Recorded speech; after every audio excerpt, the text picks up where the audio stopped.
So first of all, let me say that it is true. I agree with the Honorable.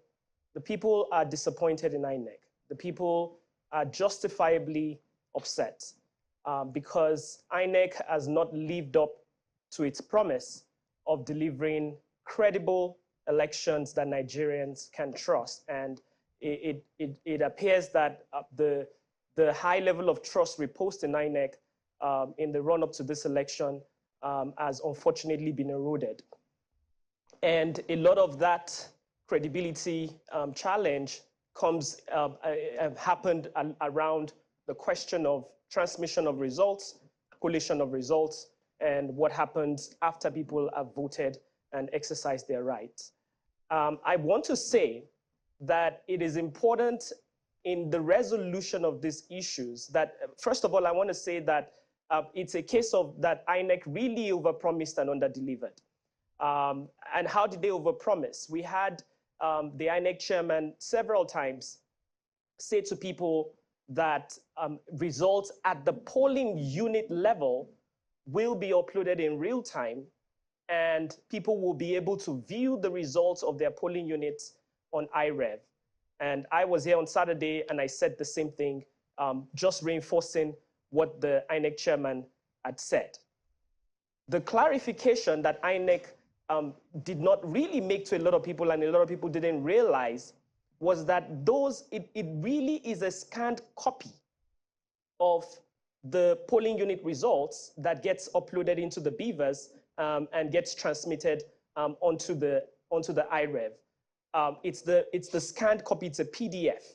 And in many cases, you had, so Nigerians expected that they'd be able to, on a real-time basis, be able to plug into IREV and see the live results rather than the manual collation process, which we've always done, and we did in this election as well. So there was a clear case of overpromising and under-delivering. Now to the question of, and why was that the case? Why was that the way it is in the guideline? It's because if you're typing, if a collation officer, or if a returning officer or someone at the polling unit is typing in a number into the computer, they can easily type in a wrong number.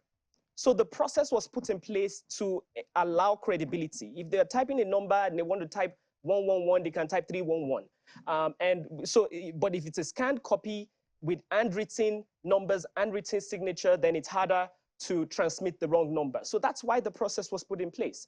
But that communication wasn't very clear. So INEC needs to step up and communicate better. So that's the first point. The second point, and I want to make 3 points really. The second point is that there's been a communication gap, and it's now a question of how do you resolve it. I think it's important that the political parties go read the Electoral Act and the guidelines carefully. The process of redress requires that they submit certain their evidence for review, and the collation officers have to review the evidence that they submit with the transmitted with the results that is transmitted and the results that is being announced. So that review process, the returning officer should do, but the returning officer can choose to do that at the end, after announcing the results, at the end of the process, at the end of the collation process, because you've got to have numbers to compare with. So holding a press conference and saying that you're not happy with the results is not enough. You have to go submit the thing formally and go through the process, the due process. And I want to stress that because it's important that as we try to resolve this issue, we do not cut our nose to spite our face. Nigeria is more important than anyone's ambition. We can't heat up the polity too much. We have to be careful to make sure that we preserve democracy. And I want to say to the people that we have to work together to resolve this process. This is not the time to get emotional.